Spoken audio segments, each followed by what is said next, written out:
तो आज हम लोग दो चीजों पे बातचीत करेंगे, दो पे नहीं एक पे ही हो पाएगी जो टाइम हमारे पास में है। देखते हैं कहां तक जाते हैं। How to be accountable and consistent. Accountable कैसे बने। अकाउंटेबल का मतलब है थोड़ा सा, अगर ये एक शब्द कहीं किसी के पास है तो जिम्मेवारी आप कह सकते हैं। जिम्मेवारी से थोड़ा और गहरा शब्द है ये।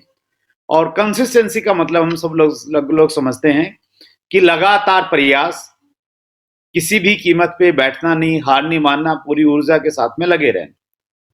ये जो पॉइंट है ये हमारा कोर का पॉइंट है। और कोर का हर पॉइंट एक विशेष उद्देश्य के साथ में बनाया गया है, बहुत गहराई से बनाया गया है। ऐसे नहीं कि रात को दिमाग में विचार आया कि कोर स्टेप बनाने हैं और सुबह उठ के एक आदमी ने लिख दिया और उसको पब्लिश कर दिया। 8 कोर स्टेप। पहले तो ये डायरेक्ट सेलिंग इंडस्ट्री का जो लगभग 60 साल का एक्सपीरियंस है उससे निकली हुई चीज है। उस 60 साल के डायरेक्ट सेलिंग के एक्सपीरियंस को फिर आरसीएम के हिसाब से ढाला गया। आरसीएम बिजनेस के सीनियर कोर लीडर्स के द्वारा कई महीनों तक डिस्कशन चलते रहे। उसके बाद में एक एक चीज पे बहुत गंभीरता के साथ में विचार करने के बाद में ये चीजें निकल के आई।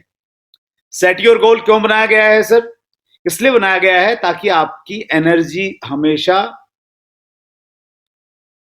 बनी रहे। एनर्जी बूस्टर का काम करता है ये, क्योंकि काम करेंगे तो एनर्जी चाहिए। जो दूसरा और तीसरा हमारा कोर स्टेप है, 5 प्लान कम से कम 1 सप्ताह में दिखाइए।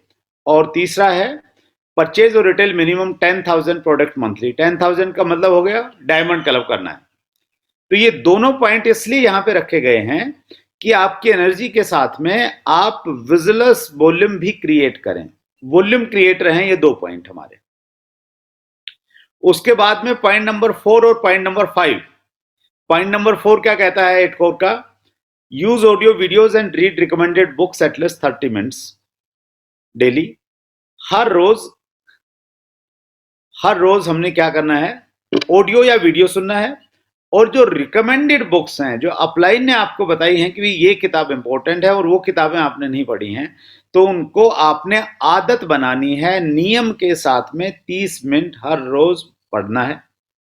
5वां स्टेप क्या कहता है? Attend at least 1 educational seminar, educational programme in a month.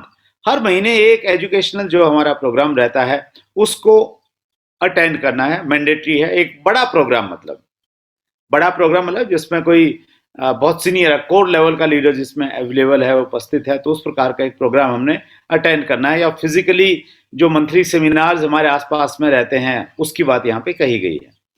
तो ये दोनों जो पॉइंट है ये क्यों कोर में लिए गए हैं? क्योंकि इन दोनों पॉइंटों से हमारी पर्सनैलिटी डेवलप होती है। हमारा बिजनेस के साथ में अगर हमारी पर्सनैलिटी, हमारे व्यक्तित्व का विकास नहीं होगा तो फिर जो अच्छे लोग हमारे बिजनेस में आएंगे वो हमारे साथ में काम नहीं कर पाएंगे। पंडित जी ने अपनी ऑडियो शुरुआती 7 दिन में ये कहा है कि अच्छे लोग हमारी जिंदगी में और बिजनेस में आते हैं, लेकिन हमारी कुपात्रता की वजह से वो हमें छोड़ के चले जाते हैं। हमारे अंदर वो एबिलिटी नहीं है, हमने डेवलप नहीं की, हमारी वैसी आदतें नहीं हैं, हम वैसे डिसिप्लिन नहीं हैं। इस वजह से बहुत अच्छे लोग हमारे साथ में काम नहीं कर पाते, वो छोड़ के चले जाते हैं। तो हमने अपनी पर्सनैलिटी को इतना आकर्षक बनाना है कि जो हमारे दायरे में आ गया तो वो फिर खिंच जाए, अट्रैक्ट हो जाए हमारी तरफ में, हमारे को छोड़ के नहीं जाए। वो बिजनेस को अगर उसको अच्छा नहीं लगे ना, उसको अगर प्रोडक्ट अच्छे नहीं लगे ना, तो हम उसको इतने अच्छे लगने चाहिए कि वो हमारे से जुड़ा रहेगा, तो कहीं ना कहीं बिजनेस से जुड़ा रहेगा, और बिजनेस से जुड़ा रहेगा तो कामयाब हो जाएगा जिंदगी। तो वो हमें हर रोज उस पर काम करना है। पिछले दिनों मैं एक व्यक्ति से मिला, उनको बहुत जल्दी हम लोग चैट विद सुरेंद्र वत्स पे बुला रहे हैं, मिस्टर ललित अरोड़ा। तो उन्होंने बड़ी अच्छी बात कही। उन्होंने कहा कि सर अगर मैं हर रोज अगर पढ़ाई नहीं करूं ना, तो मैं अपने आप को बासी बासी महसूस करता हूं। मुझे लगता है कि यार मेरे अंदर कुछ ताजगी नहीं है। ताजगी मैं तब महसूस करता हूं कि जब मैं कम से कम 1-2 पेज पढ़ लेता हूं, तो मुझे लगता है कि ललित अरोड़ा जो का एक नया वर्जन आज मेरे अंदर में आ गया है। तो अगर हमने अपने पुराने वर्जन को ही हम लोग लेके चलते रहेंगे, कुछ ज्ञान ग्रहण नहीं करेंगे, कुछ सीखेंगे नहीं, तो फिर बड़ा मुश्किल है अच्छे लोगों के साथ में काम करना। तो ये 2 बहुत महत्वपूर्ण पॉइंट है। इसलिए यहां पे रखे गए हैं सर। छठा जो पॉइंट है, counsel with your active and growing upline in start of the month. महीने की शुरुआत में एक्टिव और जो ग्रोइंग अपलाइन है उससे काउंसल कीजिए। काउंसलिंग एक बहुत इंपॉर्टेंट टॉपिक है, कई आगे हम लोग इसके बारे में डिटेल में बातचीत करेंगे। ये क्यों रखा गया है सर इसमें? Direction for the month. हर महीने हमारे बिजनेस में स्थितियां बदलती हैं। कई बार बिजनेस का माहौल बहुत अच्छा रहता है, 4 लोग नए ज्वाइन हो गए तो हम एक्साइटेड रहते हैं, 2 लोग पुराने छोड़ के चले गए तो हम थोड़ा डिमोरलाइज फील करते हैं। कई बार लॉकडाउन बढ़ जाता है, कई बार घट जाता है, तो परिस्थितियां बिजनेस की भी बदलती हैं और बाहरी परिस्थितियां भी बदलती हैं। तो उन बदली हुई परिस्थितियों में कैसे काम करना है, वो अपलाइन से हमें हर महीने लेना है, उसको हम लोग काउंसलिंग कहते हैं। और शुरुआती 7 दिन टेप में ही पंडित जी ने काउंसलिंग के बारे में बहुत इंपॉर्टेंट बताया है। और पंडित जी ने कहा है कि ये हमारी जिम्मेवारी है, मींस डाउनलाइन की जिम्मेवारी है कि वो व्यस्त अपलाइन से कांटेक्ट करे, रिक्वेस्ट करे और कैसे भी करके महीने की शुरुआत में उनका 1 घंटे का टाइम चुरा ले। तो ये बीइंग ए डाउनलाइन हमारी जिम्मेवारी है सर। और थोड़ा सा कंट्रोवर्शियल आपको लगेगा, लेकिन विरोधाभास आपको लगेगा, लेकिन जब आप अपलाइन होते हैं तो फिर ये जिम्मेवारी कई बार बदल जाती है। तो फिर आपकी जिम्मेवारी है कि आपकी टीम के जो की पर्सन है वो अगर अपनी जिम्मेवारी नहीं समझ रहे हैं तो आप अपनी जिम्मेवारी समझिए और आप उन लोगों को जाके काउंसलिंग दीजिए। 7वां point, be accountable and consistent. Accountable रहें और कंसिस्टेंसी के साथ में लगातार प्रयास करें। इसको कोर में इसलिए लिखा गया है क्योंकि ये लीडरशिप ट्रेट है, लीडरशिप का गुण है। एक लीडरशिप के जो बहुत सारे गुण होते हैं ना, कि वे एक लीडर के अंदर क्या क्या गुण होने चाहिए, तो उन गुणों में से एक गुण ये है कि हमें अकाउंटेबल होना चाहिए और कंसिस्टेंसी के साथ में काम करना चाहिए। राइट, इसलिए यहां पे रखा गया है, इस पे आज हम लोग थोड़ा सा बातचीत करेंगे। और 8वां जो पॉइंट है, लर्न, टीच एंड डुप्लीकेट। इसको मैंने नाम दिया है soul of the business.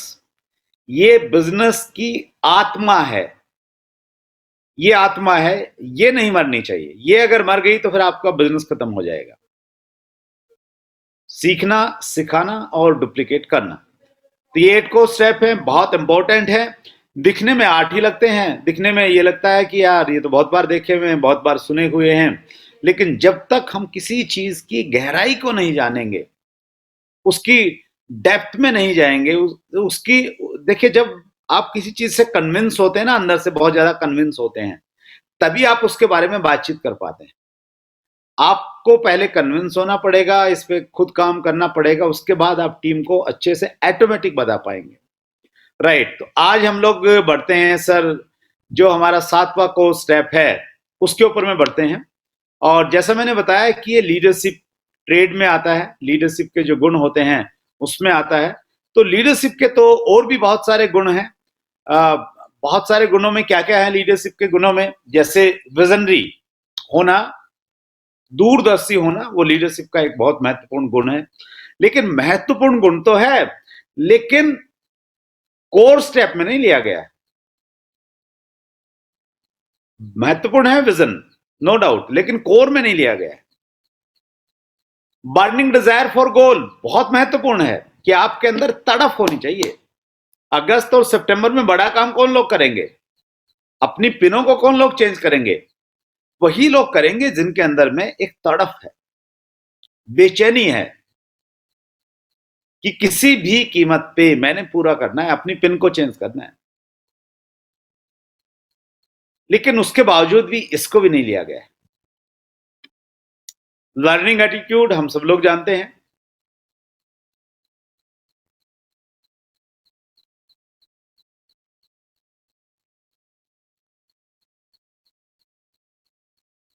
Learning attitude एक ऐसी चीज है जिसकी वजह से एक आदमी कितना भी ताकतवर बन सकता है।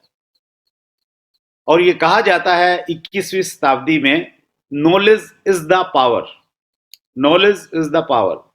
21वीं शताब्दी में आपकी जो नॉलेज है ना, वही आपको शक्तिशाली बनाएगी। तो वो लर्निंग एटीट्यूड से आती है।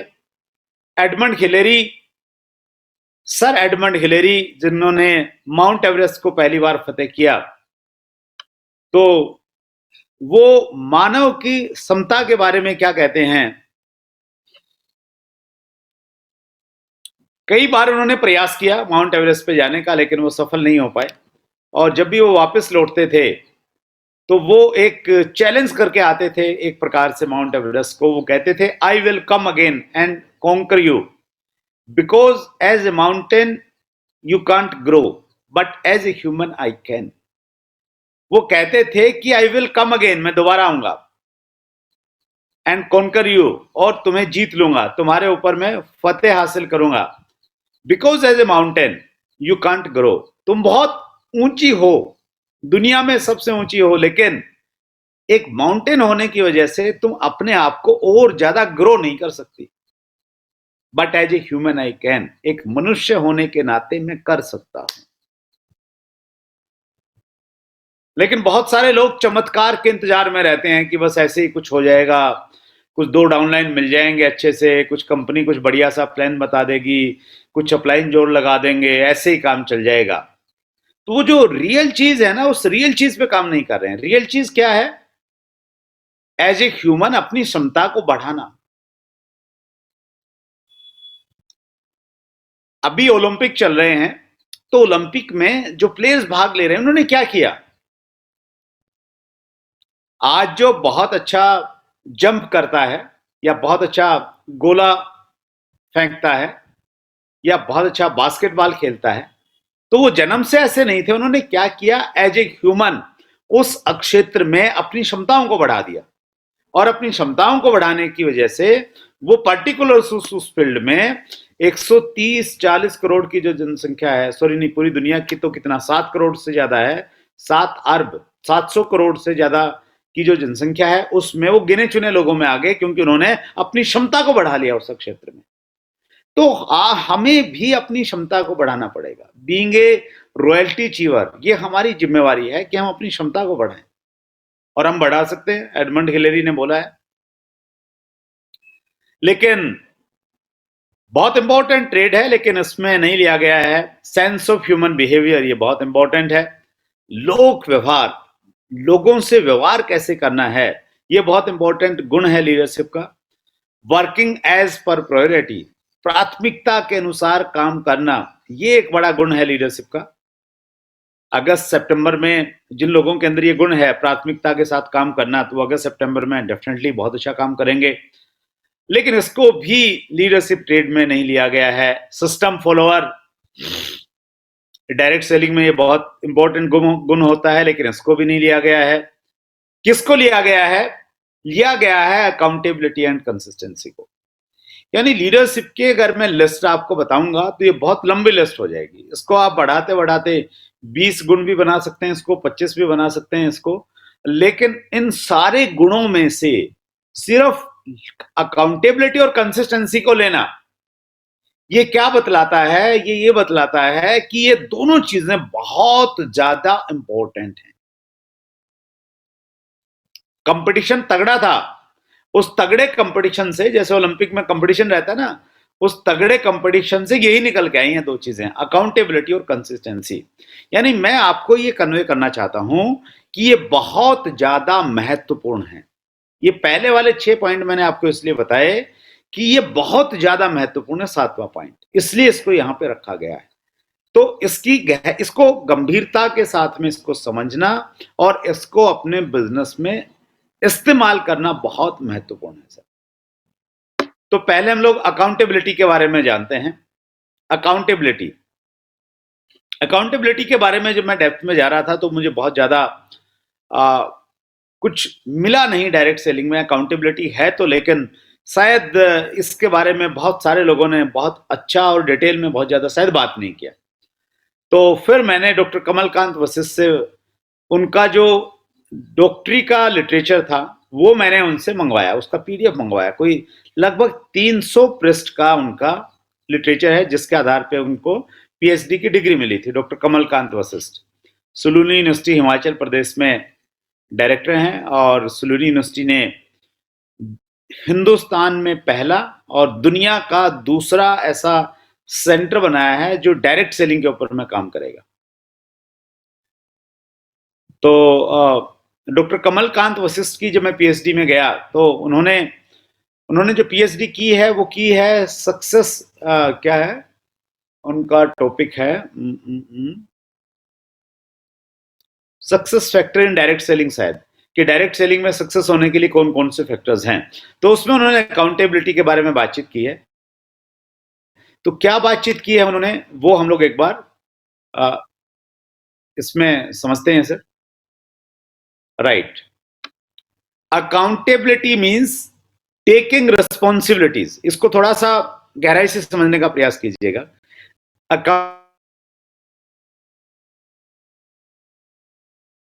Accountability means taking responsibility for all your. Accountability का मतलब है टेकिंग रिस्पॉन्सिबिलिटी, जिम्मेवारी लेना। किस चीज की जिम्मेवारी? All your words and deeds, all your words, जो आप बोलते हैं उसकी जिम्मेवारी लेना कि जो मैंने बोला है मैं उसको निभाऊंगा, मैं उसको निभाऊंगा। जैसे हम लोग गोल सेट की बात करते हैं ना, तो गोल सेट में हम लोग बड़ा गोल सेट करने के चक्कर में कई बार उसको ये बड़ा तो बड़ा भी बना लेते हैं, और बड़ा बनाना बड़ी बात नहीं है, बड़ा बना के उसको भूल जाते हैं, उसके प्रति अकाउंटेबल नहीं रहते। और अकाउंटेबल नहीं रहते तो हर महीने हम लोग गोल बनाते हैं और उनको पूरा नहीं कर पा रहे हैं, और एक गलत आदत अपने अंदर में पैदा कर रहे हैं अनजाने में। तो बीइंग ए लीडर आपने इस चीज का ध्यान रखना है, आप जो भी बोलें वो बहुत अच्छे से बोलें, उसको हैबिट बनाएं। तो अपने जो भी बोलने का मतलब ये है कि आपने अपलाइन से कुछ बोला, डाउनलाइन से बोला, स्टेज से कुछ बोला, पत्नी से कुछ बोला, पति से कुछ बोला, बच्चों से कुछ बोला, उसको बहुत समझदारी के साथ में आपको, और हमने तो ये कहावत सुनी है, आप सबने भी सुनी है कि बहुत सोच विचार के बोलना चाहिए, कम से कम बोलिए लेकिन जो भी बोलिए बहुत गंभीरता के साथ में बोलिए। ऐसी बहुत सारी कहावतें हम लोगों ने सुनी हैं। तो accountability means taking responsibility for your words, अपने शब्दों के बारे में जिम्मेवारी लेना, एंड डीड्स, डीड्स का मतलब होता है आपके जो काम हैं, जो आप काम कर रहे हैं उनके बारे में जिम्मेवारी लेना। It basically means being a high character person who attaches utmost value of their social behavior, financial management and work ethics. It basically means, ये कह रहे हैं कि इसका बेसिकली मूलतः मतलब ये है being a high character person, एक ऐसे उच्च चरित्र का व्यक्ति बनना, who attaches utmost value of their social behavior, जिसके कैरेक्टर में ये सारी की सारी चीजें इन्वॉल्व हैं कि वो सोशल बिहेवियर उसका बहुत अच्छा है, सामाजिक व्यवहार जो है बहुत अच्छा है, फाइनेंशियल मैनेजमेंट उसका बहुत बढ़िया है। ऐसा नहीं कि किसी से ले लिया तो फिर उधार नहीं देना, खर्चा 2 रुपए का है, सॉरी आमदनी 2 रुपए की, खर्चा 5 रुपए करता है, तो वो भी कहीं ना कहीं अकाउंटेबिलिटी का पार्ट आता है। एंड वर्क एथिक्स, उसके काम करने के कुछ एथिक्स हैं, कुछ नियम है, कुछ सिद्धांत हैं। वो ऐसे नहीं है कि अपने एथिक्स को नहीं छोड़ता है, थोड़ा बहुत टेम्परेरी उसको अगर नुकसान होता है तो हो जाए, लेकिन वो अपने एथिक्स को नहीं छोड़ता है।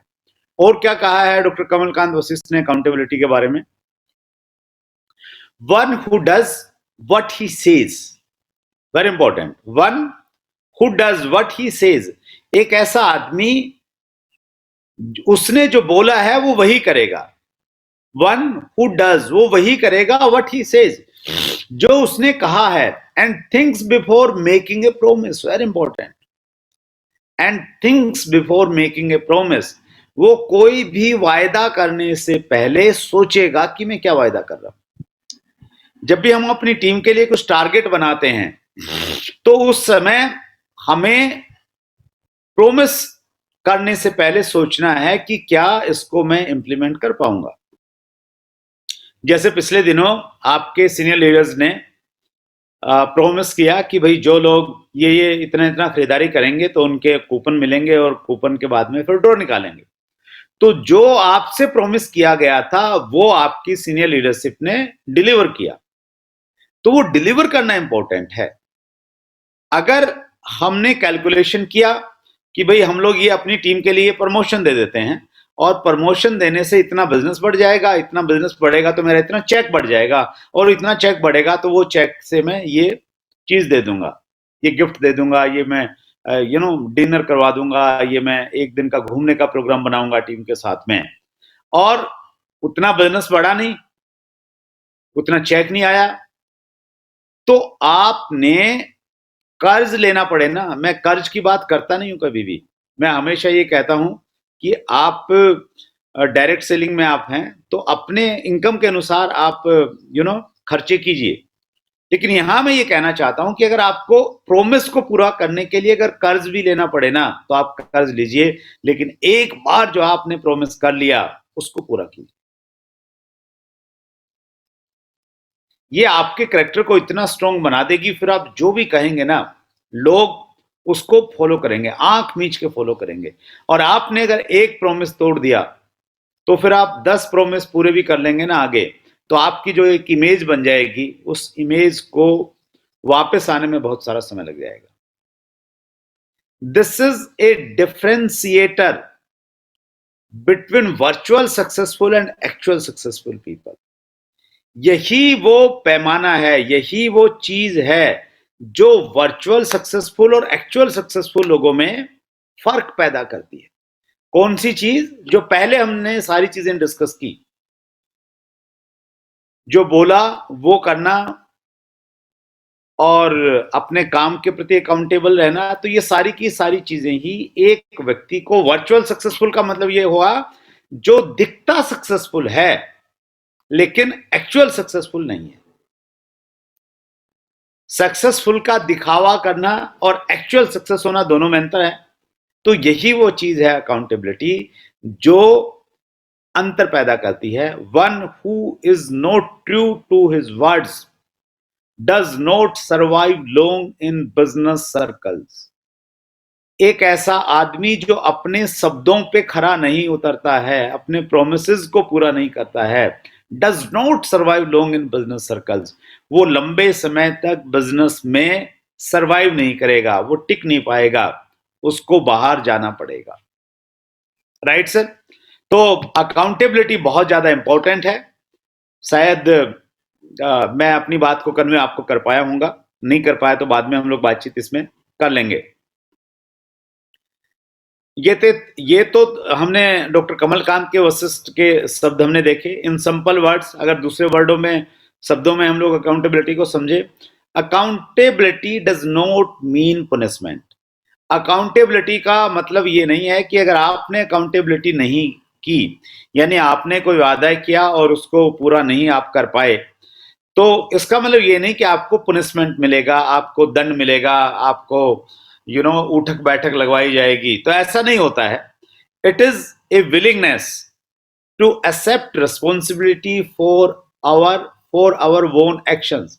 इट इज ए विलिंगनेस, ये एक विलिंगनेस है, ये एक इच्छा शक्ति है टू एक्सेप्ट रिस्पॉन्सिबिलिटी, जिम्मेवारियों को स्वीकार करना, फॉर योर ओन एक्शन, आपके जो एक्शन है उन एक्शंस में आप जो भी बोल रहे हैं, आप जो भी कर रहे हैं, उनके लिए आप जिम्मेवार हैं।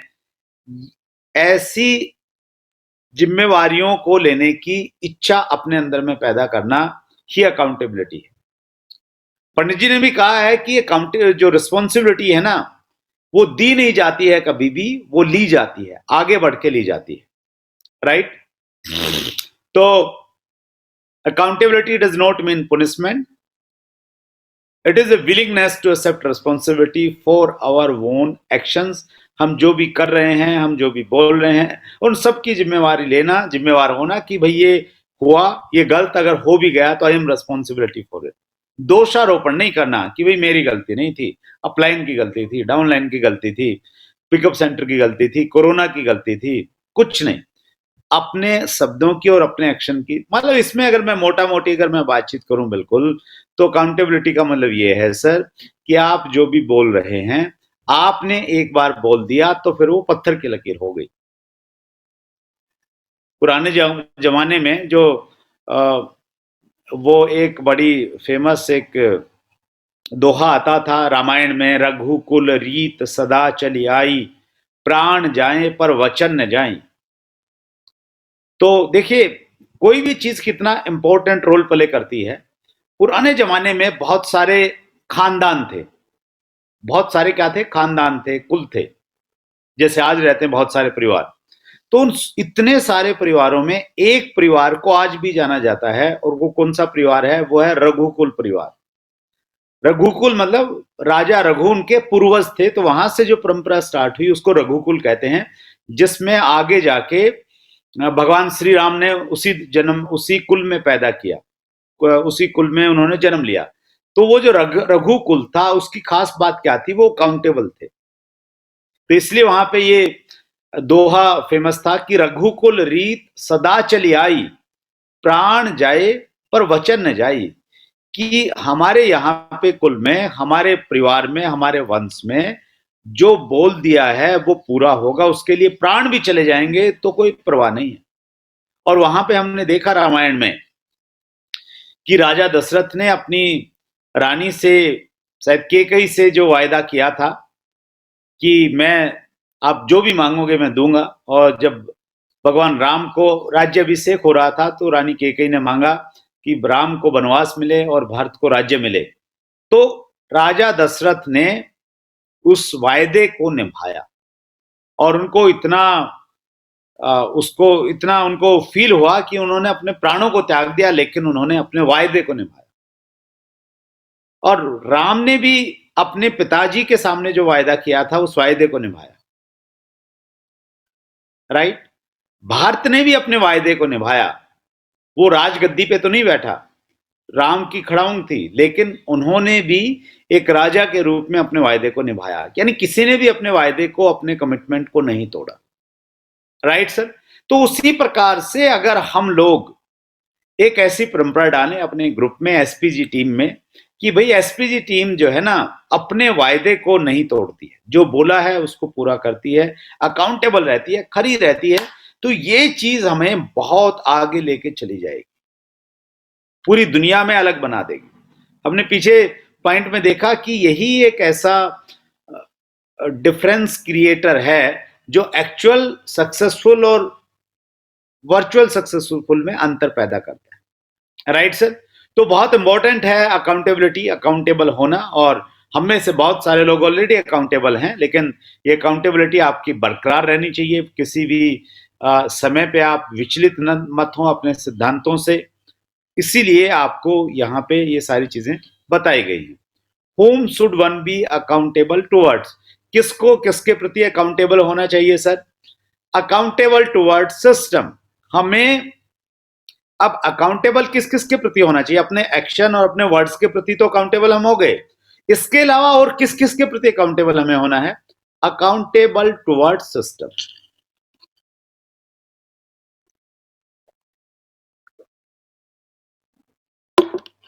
Accountable towards system. नारियल पानी पिया है मैंने अभी आपके सामने, बीच बीच में लेता रहूंगा। थोड़ा सा बताता हूं कि मैं अपना हेल्थ को लेके थोड़ा कॉन्शियस रहता हूं।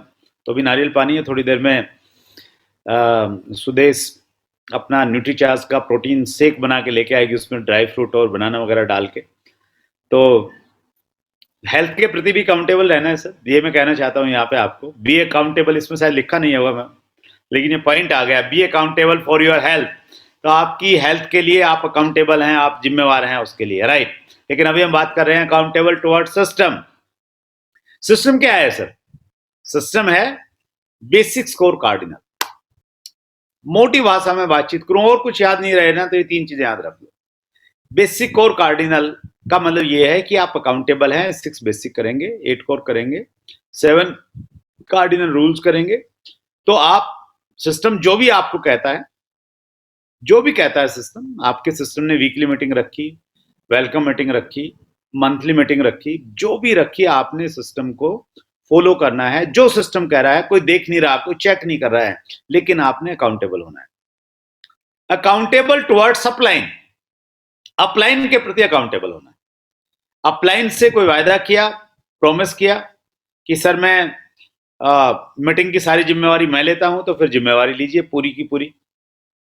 कुछ भी वायदा किया आपने, न केवल मात्र बिजनेस का वायदा किया, कुछ भी वायदा अगर किया है तो you are accountable towards your upline. आपने जो बोला है तो फिर आपके लिए वो पत्थर की लकीर है सर।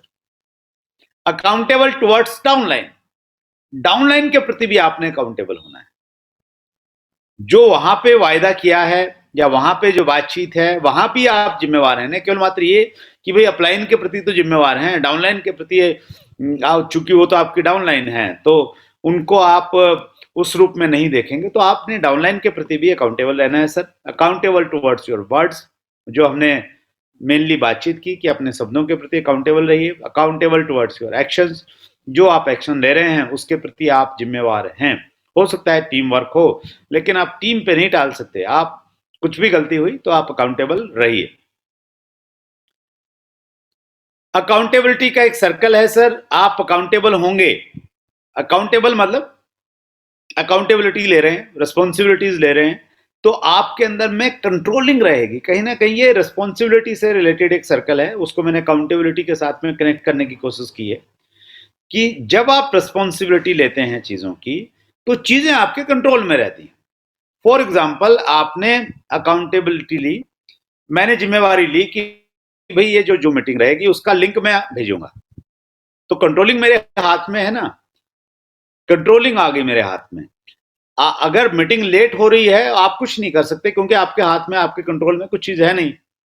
लेकिन अगर आपने जूम लिंक होता, आपने करना होता तो आपके हाथ में कंट्रोलिंग रहती। तो जब भी आप जिम्मेवारी लेंगे ना, आपको काम तो ज्यादा करना पड़ेगा लेकिन आपके पास में क्या रहेगी, कंट्रोल रहेगा चीजों का। You will be controller. कोई भी जिम्मेवारी, आपने कहा जी मैं सेमिनार की सारी जिम्मेवारी मैं लेता हूं, मीटिंग हॉल ढूंढना, देखना, शायद अपनी जेब से पहले पैसे लगाना, कुछ नुकसान भी हो जाएगा, तो ये सारे के सारे उसके साइड इफेक्ट्स हैं। लेकिन उसका जो मेन इफेक्ट है वो क्या है कि आपके अंदर में कंट्रोलिंग आ जाती है सारी चीजों की। और कंट्रोलिंग जब भी आती है किसी चीज व्यक्ति के पास में, वो उसके एंथुजियाज्म को बढ़ा देती है, उसके अंदर उत्साह पैदा करती है, क्योंकि चीजें मेरे कंट्रोल में हैं तो मेरी एक्साइटमेंट को बढ़ाएगी, और एक्साइटमेंट को बढ़ाएगी तो आप ज्यादा और अकाउंटेबिलिटी लेना स्टार्ट करेंगे। एक छोटा सा एग्जांपल मैं आपको देना चाहता हूं। जैसे 2012 में मैं डायरेक्ट सेलिंग से जुड़ा, तो डायरेक्ट सेलिंग से जुड़ने के बाद में, एसोसिएशन में जुड़ने के बाद में, कोई भी संगठन होता है ना, उसमें बहुत सारे लोग होते हैं, लेकिन कुछ लोग जिनमें ये आदत होती है जिम्मेवारी लेने की, वो आगे बढ़ते हैं, आगे आते हैं, और आगे आने के बाद में जैसे ही वो जिम्मेवारी लेना स्टार्ट करते हैं उनमें कंट्रोलिंग आती है, कंट्रोलिंग से उनका एंथुजियाज्म बढ़ता है, और एंथुजियाज्म से, उत्साह से फिर और ज्यादा जिम्मेवारियां लेना स्टार्ट हो जाते हैं, वो सर्कल बनता रहता है। तो वहां मैंने थोड़ी जिम्मेवारियां ली, जिम्मेवारियां लेने से कंट्रोलिंग आई, एंथुजियाज्म आया, और ज्यादा जिम्मेवारी ली, तो वो सारा का सारा एक सर्कल है, वो चलता रहता है और उसके बहुत सारे आपको एडवांटेज मिलते हैं। अब हम लोग थोड़ी सी बातचीत करते हैं कंसिस्टेंसी के ऊपर में। लेकिन हम लोग एक काम करते हैं सर, ज्यादा अच्छा रहेगा। कंसिस्टेंसी है ना, एक्चुअली टॉपिक बहुत लंबा है, और बहुत लंबा है। अकाउंटेबिलिटी तो बहुत छोटा टॉपिक था, लेकिन अगली बार हम लोग जो नेक्स्ट मीटिंग रहेगी, सुरेंद्र पाल जी और विक्रम नेगी जी बिल्कुल मुझे याद दिलाएंगे अपने नोट्स में कि हमने बातचीत करनी है कंसिस्टेंसी पे। तो इस पे हम लोग डिटेल में बातचीत करेंगे अगली बार में, क्योंकि मैं थोड़ा सा इंटरेक्शन आप लोगों से करना चाहता हूँ, और फिर उसके बाद में टेक्निकल चीवर से कुछ खास बात हम लोगों ने करनी है, तो वो बात हम लोग करने वाले हैं। तो आज हम लोग अकाउंटेबिलिटी के बारे में बात